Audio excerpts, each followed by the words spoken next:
सबसे पहले तो यहाँ आए हुए मीडिया के तमाम साथियों का बहुत शुक्रिया अदा करता हूँ। मेरी ख्वाहिश थी कि मीडिया के साथियों से मुलाकात हो और ख़ास तौर से मीडिया के वो साथी जिन्होंने मेन स्ट्रीम मीडिया से हट करके अपनी एक दुनिया बनाई, अपने फॉलोअर्स बनाए और अच्छी पत्रकारिता की, अच्छी सहाफ़त की। मैं उनसे मुलाकात करना चाहता था, तो आज आपके सामने हूँ।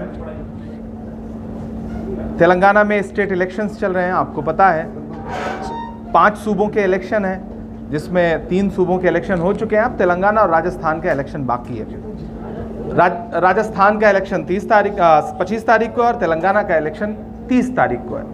पूरे तेलंगाना में इस वक्त इलेक्शन सीधे सीधे बीआरएस बनाम कांग्रेस पार्टी है और बीआरएस का सपोर्ट करने के लिए पीछे से भाजपा का पूरा बैकअप है उन्हें, और यहाँ की जो लोकल पार्टी है उनका भी सपोर्ट है उन्हें। और कांग्रेस अकेले पूरी ताकत के साथ एक सुनामी की तरह पूरे तेलंगाना में जनसैलाब जो दिखाई पड़ रहा है, उसे मैं रूरल एरिया में भी जाके देख रहा हूँ और इधर ग्रेटर हैदराबाद के आसपास जो विधानसभाएं हैं, असेंबलीज़ हैं, वहाँ भी देख रहा हूँ।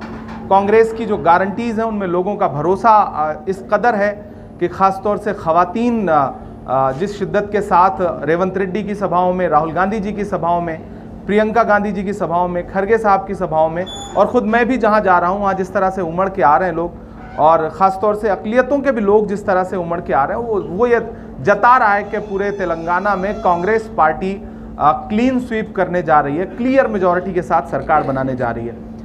टीआरएस गवर्नमेंट जो अब बीआरएस हो गई है, उसके 10 साल का जो एंटी इनकम्बेंसी है और जो झूठ है केसीआर साहब का, वो आवाम के सामने है और अब आवाम उस 10 साला झूठ का बदला लेने के मूड में है।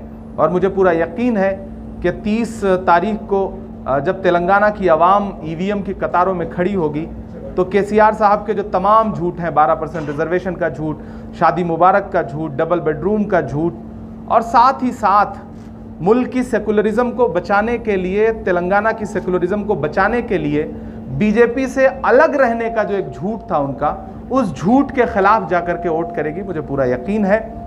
मैं बहुत मुतमईन हूँ क्योंकि मैं पूरे तेलंगाना में लगातार आवाम के बीच में जा रहा हूँ, इसलिए पूरी मुतमईनी से ये कह सकता हूँ कि तेलंगाना में कांग्रेस पार्टी सरकार बनाने जा रही है। मेरे पास जो बात है मैं वो कह रहा हूँ। बाकी आपके सवाल जो हैं वो आए तो मुझे अच्छा लगेगा। मैं आपके तमाम मीडिया के साथियों के सवाल जो है वो आमंत्रित करता हूँ। आपके सवालों का इंतज़ार है। कांग्रेस पार्टी इमरान की सपोर्ट कर रही है। पुराने शहर के इलाके में 90% मुसलमान हैं, वहाँ गैर कौम के हमारे भाई को ले जाके डालें, क्यों लड़ने वालों को वहाँ पर टिकट देंगे? आपके 2 सवाल हैं। पहला सवाल ये कि क्या बीआरएस भारतीय जनता पार्टी को सपोर्ट कर रही है? हाँ, सपोर्ट कर रही है। ट्रिपल तलाक से लेकर के प्रेसिडेंट के इलेक्शन से लेकर के वाइस प्रेसिडेंट के इलेक्शन से लेकर के, मैं पार्लियामेंट का मेंबर हूँ। मैंने वहाँ देखा है कि जब भी कोई ज़रूरी बिल होता है तब बीआरएस भारतीय जनता पार्टी को या तो सपोर्ट करती है, उनके सपोर्ट में वोट करती है, या फिर वॉकआउट कर जाती है। वॉकआउट का मतलब भी सपोर्ट करना ही होता है। दूसरी बात, आज तक पिछले 9 साल में भारतीय जनता पार्टी के सेंट्रल गवर्नमेंट ने ईडी, सीबीआई, इनकम टैक्स पूरी अपोजिशन पार्टीज पे छोड़ रखा है, लेकिन बीआरएस इससे अछूती है, एमआईएम इससे अछूती है। यह रिश्ता क्या कहलाता है?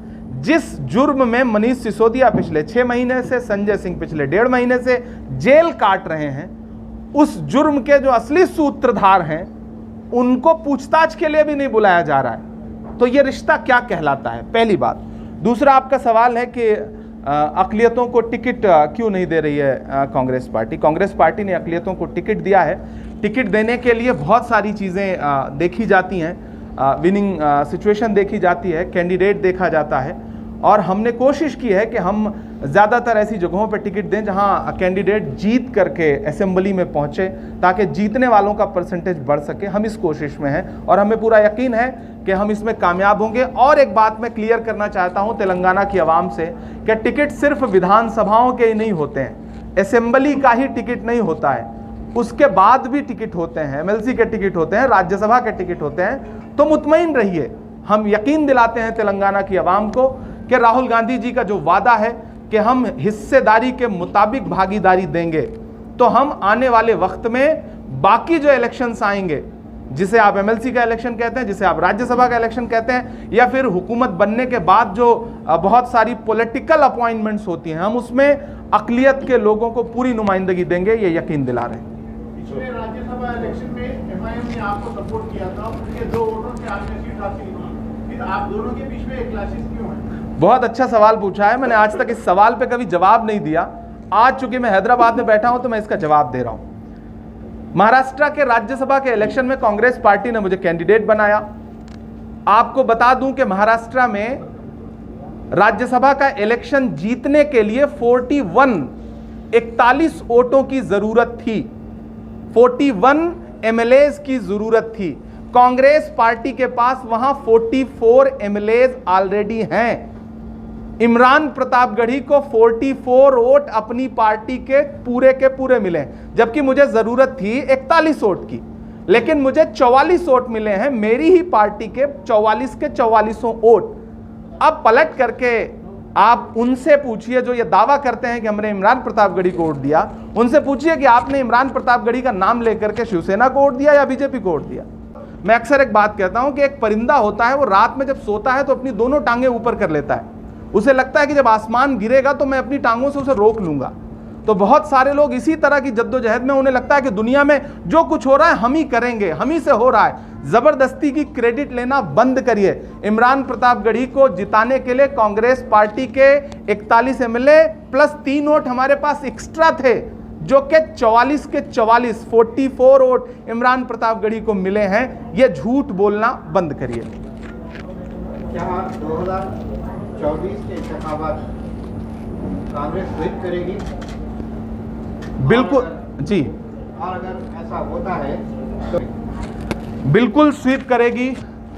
मैं तो तेलंगाना की आवाम से एक बात मुसलसल कह रहा हूं कि ये जो तेलंगाना का असेंबली इलेक्शन है, ये महज इलेक्शन नहीं है, ये 2024 का सेमीफाइनल है।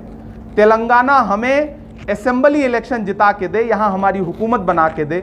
हम यहाँ की आवाम से वादा करते हैं कि 2024 में दिल्ली में कांग्रेस पार्टी और इंडिया अलायंस सरकार बनाएगी, इसमें कोई दो राय नहीं है, पहली बात। दूसरी बात कि तेलंगाना को हम क्या देंगे, आपका सवाल ये है। तेलंगाना ही हमने दिया है। तेलंगाना बनाने वाली कांग्रेस पार्टी है, तेलंगाना के मूवमेंट को एक्सेप्ट करने वाली कांग्रेस पार्टी है।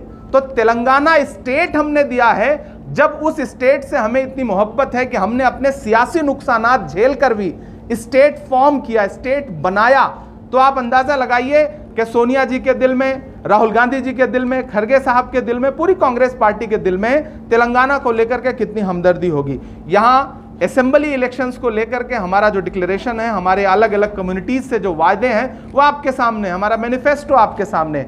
पार्लियामेंट का इलेक्शन आएगा तो हम उसके लिए तेलंगाना के लिए अलग से कोशिश करेंगे कि कुछ डिक्लेरेशन लेकर के आएं, और वो उस टाइम पे हम बताएंगे। लेकिन हम इतना वादा करते हैं कि तेलंगाना हमें सरकार बना के दे, हम दिल्ली जीत करके तेलंगाना की झोली में डालेंगे।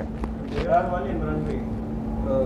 कांग्रेस? बहुत अच्छा सवाल है, और मुझे लगता है कि हैदराबाद में खासतौर से यह सवाल जरूर पूछा जाना चाहिए।